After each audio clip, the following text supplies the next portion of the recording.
नमस्कार, good morning. Welcome to speak easy. आज speak easy के इस वीडियो में हम थोड़ा सा पढ़ाई लिखाई से इधर हट के कुछ बात करना चाहते हैं। सबसे पहले तो मैं सभी उन बच्चों को जिनके आज परीक्षाएं शुरू हो रही हैं, बोर्ड की परीक्षाएं आज से शुरू हुई हैं, उन सभी बच्चों को हार्दिक शुभकामनाएं और उनको मैं परीक्षा के लिए अच्छे रिजल्ट के लिए उनको अग्रिम शुभकामनाएं देता हूँ। तो आज का जो हमारा विषय है वो ये है कि कई बार जीवन में हम लोग जो बच्चे हमारे पढ़ते लिखते हैं उनके जीवन में तमाम तरह के तनाव बहुत रहते हैं, और पिछले कुछ वर्षों में, विगत 10 वर्षों में ये बात ज़्यादा प्रभावी ढंग से समाज में काम करने लगी है कि बच्चों के अंदर मार्क्स को लेके बड़ा एक क्रिटिकल पॉइंट ऑफ व्यू रहता है कि इतने मार्क्स आने चाहिए, और उन पे पेरेंट्स का भी बड़ा प्रेशर रहता है। लेकिन मेरा मानना है कि कहीं ना कहीं मार्क्स का हमारे जीवन में बहुत ज़्यादा कोई महत्व तो नहीं है।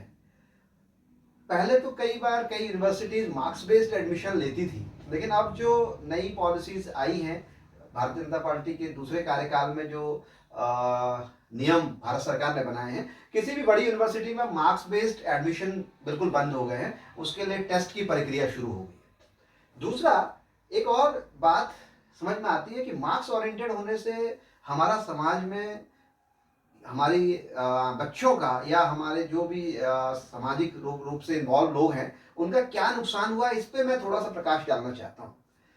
मार्क्स ओरिएंटेड होने से होता ये है कि बचपन से ही हम लोग इस बात के लिए अभ्यस्त होते हैं। एग्जामिनेशन के दौरान, परीक्षा के दौरान भी स्कूलों में बच्चों को अगर 10 मार्क्स का कोई टेस्ट होता है तो मोस्टली आउट ऑफ 10 मोस्टली बच्चों को मिलते हैं।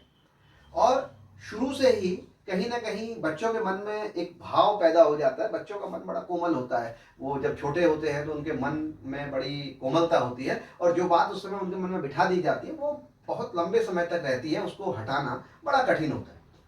तो बच्चों के मन में ये बात आती है कि हमेशा उनको 10 आउट ऑफ 10 मिलना चाहिए, यानी कि इसका अभिप्राय यह है कि जीवन में जो भी वो प्राप्त करना चाह रहे हैं उसे वो 100% प्राप्त कर सके, ऐसी एक मानसिकता उनके भीतर विकसित होती है। लेकिन अंतर कब आता है कि जीवन में जो स्कूलिंग की पढ़ाई है और व्यवहार जीवन में जब हम विभिन्न प्रकार की प्रतियोगिता परीक्षाएं, चाहे वो कॉम्पिटिटिव एग्जाम हो या अपने जीवन रूपी समर में कोई इम्तिहान देने का प्रश्न हो, तो वहां बड़ी उलझनें पैदा होती है। वहां होता यह है कि बच्चे को कभी भी 10 आउट ऑफ 10 नहीं मिल सकते, यानी कि स्कूल कॉलेजेस में जो मार्क्स की जो क्राइटेरिया है वो 10 आउट ऑफ 10 हो सकता है, लेकिन व्यवहार जगत में कभी कभी अगर हम 10 मार्क्स के लिए काम करें या हम यूँ कहें कि 10 आउटपुट के लिए काम करें, तो कई बार संभावनाएं नेगेटिव हो जाती हैं, माइनस भी होता है। और स्कूलिंग क्या कहता है? स्कूलिंग कहता है कि बच्चे को जीरो नहीं करना है, इवन जीरो तक भी बच्चा नहीं पहुंचता, और जब व्यवहार जीवन में कभी कभी हम माइनस की ओर भी पहुंच जाते हैं। इस बात को हमको समझना पड़ेगा। तो मैं सभी बच्चों से और उनके पेरेंट्स से एक विनम्र आग्रह ये करना चाहता हूं कि बचपन से ही आप अपने बच्चे के मार्क्स को लेकर बहुत संजीदा ना हो। आप इस बात पे फोकस करें कि बच्चा जो है उसकी लर्निंग एबिलिटीज हो। अब आप कहेंगे साहब, लर्निंग एबिलिटीज और मार्क्स तो एक ही चीज हुई। अमूमन समाज में लोग इसको इसी तरीके से देखते हैं कि लर्निंग का मतलब है अच्छे मार्क्स को गेन करना, लेकिन ऐसा है नहीं। मैं इसको समझाता हूं, मैं कोशिश करता हूं कि आपको इस कंसेप्ट को मैं क्लियर करूं। लर्निंग में और सीखने में बड़ा फर्क होता है। लर्निंग और सीखना, हिंदी और अंग्रेजी का सामान्यतः लोग ये मानते हैं कि लर्निंग अंग्रेजी में और सीखना हिंदी में है, लेकिन ये दोनों अलग अलग बातें हैं, क्योंकि भाषा ये मानती है कि किसी भी शब्द का हूबहू पर्यायवाची हो नहीं सकता। लर्निंग क्या होती है? लर्निंग होती है कि मान लिया जाए हमने एक निबंध लिखा और उस निबंध को हमने याद कर लिया, हूबहू उसके अक्षरों को, उसके हर शब्द को, उसकी हर लाइन को हमने याद कर लिया और उसको हूबहू हमने सुना दिया। उसमें संभावना ये होती है कि हो सकता है कहीं पर कोई मिस्टेक्स भी हो सकती है, और संभव ये भी है कि हम हूबहू वैसा ही निबंध लिख रहे हैं। तो 100% एक्यूरेसी भी संभव होती है जब हम लर्निंग करते हैं। लेकिन जब हम सीखते हैं, सीखना क्या है? सीखना यह है कि जैसे मान लीजिए हमने गाय पे एक निबंध लिखा। गाय पे हमने लिखा कि गाय एक पालतू जानवर है, उसके 4 पांव होते हैं, उसकी एक पूंछ होती है, उसके 4 थन होते हैं, उसकी 2 आंखें होती हैं। ये अगर हूबहू बच्चे ने लिख दिया, ये लर्निंग है। लेकिन सीखना क्या है? सीखना एक व्यापक शब्द है। सीखने का मतलब यह है कि जब उस बच्चे ने गाय पे निबंध लिखा, तो अब अगर हम उससे कहें कि बेटा आपको कुत्ते पे निबंध लिखना है तो कुत्ते पे भी लिख सके, वो क्या करेगा, वो ये लिख सके कि कुत्ता एक पालतू जानवर है, उसके 4 पांव होते हैं, उसकी एक पूंछ होती है। यानी कि वो अपने जो उसने पिछला टास्क किया था उसको वो चिंतन की शैली में ले आए और उससे आधारित कितने भी टॉपिक्स पे वो हूबहू लिख सके, ये सीखना है। तो बेसिकली आज की जो मॉडर्न एजुकेशन है और कहीं ना कहीं सेमी अर्बन सिटीज में जब से हम लोगों ने इंग्लिश मीडियम स्कूल्स की ओर अप्रोच किया है, तो हमारी लर्निंग जो है वो, यानी कि उसको यूं कह सकते हैं, हिंदी की भाषा में कहूं तो याद करने वाली मोड पे वो ज्यादा जा रही है। उसकी एक बड़ी भारी समस्या यह है कि जब हम लोग हिंदी माध्यम में पढ़ते थे तो हमने मान लीजिए एक चीज पढ़ी कि ए से एप्पल होता है, ये आज भी ए से एप्पल होता है। फर्क ये था कि जब हम पढ़ते थे तो हमारे टीचर पढ़ाया करते थे कि ए से एप्पल होता है, और आज हम पढ़ रहे हैं ए फॉर एप्पल। लेकिन इस ए फॉर एप्पल ने और ए से एप्पल होता है ने एक बहुत बड़ा गैप क्रिएट कर दिया है। अब आप पूछेंगे साहब क्या क्रिएट कर दिया, दोनों बातें तो एक जैसी ही हैं। तो मैं इसको और ब्रीफ करता हूं आपको। जब हम लोग ए फॉर एप्पल की जगह पढ़ते थे ए से एप्पल, तो हम लोग के दिमाग में 4 बातें आती थी कि ये एप्पल है, ये स्वाद में मीठा होता है, इसका रंग लाल है, ये गोल है और ये एक फल है। और मॉडर्न एजुकेशन में जब हम लोग इंग्लिश मीडियम की तरफ आ गए तो वहां पे हमने क्या पढ़ा, ए फॉर एप्पल। और चूंकि स्कूल में हम इस लेवल पे टीचिंग नहीं कर पाते या हमारे पेरेंट्स हमको इस लेवल पे नहीं पढ़ा रहे हैं कि A for Apple, Apple is sweet in flavour, it is red in colour, it is round in shape and it's a fruit. इतनी लाइनें हमको सीखने को नहीं मिलती जब हम ए फॉर एप्पल पढ़ते हैं। तो ये डिफरेंस है लर्निंग और सीखने में। खैर चलिए, मैं जो बात कहना चाह रहा था कि इसलिए मेरा सभी पेरेंट्स से हाथ जोड़ के बड़ी विनम्रता से ये निवेदन है कि आप अपने बच्चों से बहुत ज्यादा मार्क्स ओरिएंटेड होने की जगह उनको वर्क ओरिएंटेड और उनको सीखने की प्रवृत्ति की ओर बढ़ाने वाला बने। एक बात। दूसरी बात, एक प्रश्न हम लोग अक्सर बचपन से पूछते हैं बच्चों से, एक आजकल कॉमन क्वेश्चनिंग आ गई है, ट्रेडमार्क हो गया है कि भाई आपने पूछा कि एक छोटे मासूम बच्चे से जिसको पता भी नहीं है कि आईपीएस क्या होता है, आईएएस क्या होता है, डॉक्टर क्या होता है, इंजीनियर क्या होता है, हम उसके सामने एक प्रश्न रखते हैं कि बेटा तुम्हें क्या बनना है बड़ा होकर। तो बच्चे की मानसिकता ऐसी होती है, मान लिया जाए उसने किसी टीवी सेट में अपनी माँ के साथ, अपने पेरेंट्स के साथ एक अच्छे पुलिस ऑफिसर्स को देख लिया जो बड़ी फाइटिंग मोड में था, तो वो अगले 1 हफ्ते तक बच्चा बोलता साहब मुझे पुलिस ऑफिसर बनना है। अब पता चला कि उसने किसी अच्छे साइंटिस्ट को देख लिया किसी फिल्म में, जैसे रोबोट, एक फिल्म आई थी आई थिंक रजनीकांत साहब की, रोबोट और समथिंग लाइक दैट। तो उसको देखा तो उसने कहा साहब नहीं मुझे साइंटिस्ट बनना है। ये जो प्रश्न है, मैं मानता हूं कि ये पूरा प्रश्न ही गलत है, क्योंकि ये प्रश्न ऐसा नहीं होना चाहिए था। क्योंकि जब हम बनने की बात करते हैं तो उसमें भविष्य होता है और भविष्य हमेशा अनिश्चित होता है। मनुष्य के दुख का सबसे बड़ा कारण अतीत की यादें और भविष्य के सपने या भविष्य की कल्पनाएं होती हैं।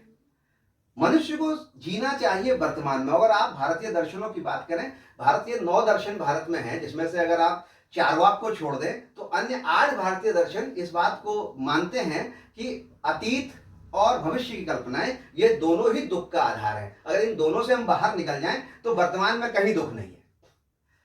खैर, तो मैं ये कह रहा था कि हम लोगों को बच्चे से ये प्रश्न पूछना चाहिए, इस प्रश्न को ऐसे पूछना चाहिए कि बेटा तुम्हें क्या करना है। अब आप कहेंगे कि सर क्या करना है और क्या बनना है, ये दोनों तो एक जैसी ही बातें हो गई। नहीं साहब, ये बिल्कुल भिन्न बातें हैं। क्या बनना है इसमें अनिश्चितता है और क्या करना है इसमें निश्चितता है। वो कैसे? मान लिया जाए कि आपका बच्चा कक्षा 1 में पढ़ता है, आपने उससे पूछा कि क्या बनना है, अगर उसका उत्तर डॉक्टर है, इंजीनियर है, साइंटिस्ट है, तो ये प्रक्रिया अभी होने वाली नहीं है, ये 12, 14, 15 वर्षों के बाद होने वाली प्रक्रिया है। इसलिए मैं कह रहा हूं कि इसमें अनिश्चितता है। और क्या करना है, तो क्या करना है साहब, कक्षा 1 के सिलेबस को बढ़िया से पढ़ना है। अगर मुझे हिंदी सीखनी है तो कक्षा 1 के लेवल की अच्छे से सीखनी है, इंग्लिश सीखनी है तो कक्षा 1 के लेवल की अच्छे से सीखनी है। तो ये वर्तमान है और ये व्यवहारिक है। हम इस कक्षा 1 के बच्चे को इंजीनियरिंग के लिए डिजाइन नहीं कर सकते, मेडिकल के लिए डिजाइन नहीं कर सकते, लेकिन कक्षा 1 के पाठ्यक्रम को भली भांति सीखने के लिए प्रेरित भी कर सकते हैं और उसको हम सिखा भी सकते हैं। खैर, इसके आगे की मैं एक बात और उसको ऐड ऑन करना चाहता हूं, 1-2 छोटे छोटे उदाहरणों से, कि कैसे अगर आपका जीवन का दर्शन सकारात्मक है और आपके सोचने की शैली सकारात्मक है और किसी कारण से अगर आपको कहीं जीवन में अवसर ना मिल पाए तो कैसे आपको प्रकृति अवसर देती है। ये 1-2 कुछ प्रैक्टिकल उदाहरण हैं जो अतीत में घटित हुए हैं, उनके सहारे मैं आपको समझाने का प्रयास करता हूं। आप सब ने सदी के महानायक अमिताभ बच्चन का नाम जरूर सुना होगा। मैं समझता हूं कि आज पूरी दुनिया में शायद ही कोई ऐसा हो जो अमित साहब को ना जानता। अमिताभ साहब के बारे में कुछ फैक्ट्स मैंने यहाँ बोर्ड पे भी लिखे हुए हैं। फैक्ट्स इसलिए कि कई बार फैक्ट्स मिस हो जाते हैं, इसलिए मैंने उसको पेन डाउन कर लिया पहले। अमित साहब जब हिंदी इंडस्ट्री में आए थे अराउंड 1967-68 के आसपास, जब भी वो उनकी एंट्री हुई थी, तो बड़ा स्ट्रगल रहा उनके जीवन में और उन्होंने बहुत प्रयास किए। और उनके शुरुआती दौर में सात हिंदुस्तानी, परवाना, आनंद, प्यार की कहानी, रेशमा और शेरा, संयोग, बंबई से गोवा, बंसी, बिरजू, एक नजर, रास्ते का पत्थर, ये वो लिस्ट है साहब जो अमित साहब की पिक्चर है, बिल्कुल चल नहीं पाई। इसमें अगर आप आनंद की बात करें तो यहाँ थोड़ा बहुत 50-50 का रेशियो था। यहाँ पर जरूर अमित साहब को कुछ कामयाबी, थोड़ा सा एक सक्सेस थोड़ी सी मिली थी, लेकिन चूंकि उसमें इतने बड़े एक्टर साथ में राजेश खन्ना साहब थे कि उनकी काउंटेबिलिटी बिल्कुल गौण हो गई। ये यात्रा आगे चली साहब, तो मैं क्या कह रहा था आपसे कि किस तरीके से अगर हमारे अंदर कोई प्रतिभा है और हमारे अंदर कुछ पाने की इच्छा है तो कैसे प्रकृति हमें अवसर देती है। ये अमित साहब से अच्छी कोई कहानी हो नहीं सकती आपके लिए। तो साहब 1973 में, यानी कि 72 में प्रकाश मेहरा साहब ने एक फिल्म बनाने की योजना बनाई। उस फिल्म का नाम था जंजीर। वो जंजीर की कहानी भी बड़ी अजब थी साहब। उस जंजीर के लिए सबसे पहले प्रकाश मेहरा साहब ने दिलीप कुमार साहब को कांटेक्ट किया, लेकिन अनफॉर्चुनेटली दिलीप कुमार साहब ने अपने समय अभाव के कारण उस फिल्म को करने से इनकार कर दिया। और वो दौर था साहब जब दिलीप साहब, देवानंद, राजकुमार, राजेश खन्ना और इन लोगों का समय हुआ करता था और इंडस्ट्री इनके नाम से चला करती थी। तो किसी कारण जब ये प्रकाश मेहरा साहब की बात दिलीप साहब से नहीं बन पाई तो उन्होंने नेक्स्ट अप्रोच जो है धर्मेंद्र जी को किया। धर्मेंद्र जी भी उस समय के अपने एक बड़े कास्ट एक्टर थे, बड़े लेवल के एक्टर थे, और किसी कारण बस अनफॉर्चुनेटली धर्मेंद्र साहब से भी प्रकाश मेहरा जी की बात नहीं बन पाई। होते होते कहानी राजकुमार जी तक पहुंची, और चूंकि राजकुमार साहब पहले आईपीएस रहे थे तो उन्होंने, चूंकि वो फिल्म में इंस्पेक्टर विजय एक कहानी थी जो पुलिस इंस्पेक्टर से जुड़ी हुई थी, तो राजकुमार साहब ने उसको एग्री भी कर लिया था उस फिल्म को। और ऐसा भी कहा जाता है कि लगभग उसकी शूटिंग शुरू करने की प्रोसेस तक वो लोग पहुंच गए थे, प्रकाश मेहरा साहब और राजकुमार साहब, लेकिन किसी कारण बस राजकुमार साहब को भी वो फिल्म छोड़नी पड़ी। अब प्रकाश मेहरा साहब को यह लगा कि यार इतना प्रयास करने के बाद फिल्म जो है वो नहीं बन पा रही है, तो कहीं ना कहीं थोड़ा सा निराशा, मानव मन है, आशा और निराशाओं के बीच में चलता है, तो उनके मन में भी थोड़ा सा निराशा का भाव संभवतः आया होगा, ऐसा मेरी मान्यता है। होते होते बात यहां तक पहुंची कि अब क्या किया जाए साहब, क्योंकि पहले होता यह था कि फिल्म के प्रीमियर में फिल्म के नाम को अनाउंस किया जाता था, और अगर आपने कोई फिल्म अनाउंस करी और उसको आप नहीं बना पाए तो कहीं ना कहीं वो आपके करियर पे एक क्वेश्चन मार्क जरूर पुट करता था। तो साहब उसके बाद क्या हुआ कि कहीं ना कहीं, और वो दौर था जब उस जमाने की सुपर हिट हीरोइनें भी अमित जी के साथ काम करने को तैयार नहीं थी। तो होते होते फिर लास्ट में एक ऑप्शन ये बन के आया कि क्यों ना इस अमित जी को इसमें इंट्रोड्यूस लिया जाए। इंट्रोड्यूस तो पहले हो ही चुके थे, उनको लिया जाए, और चूंकि उनके पास कोई बड़ी सक्सेस स्टोरी नहीं है तो उनको मेहनताने के रूप में भी बहुत बड़ी रकम देनी नहीं पड़ेगी।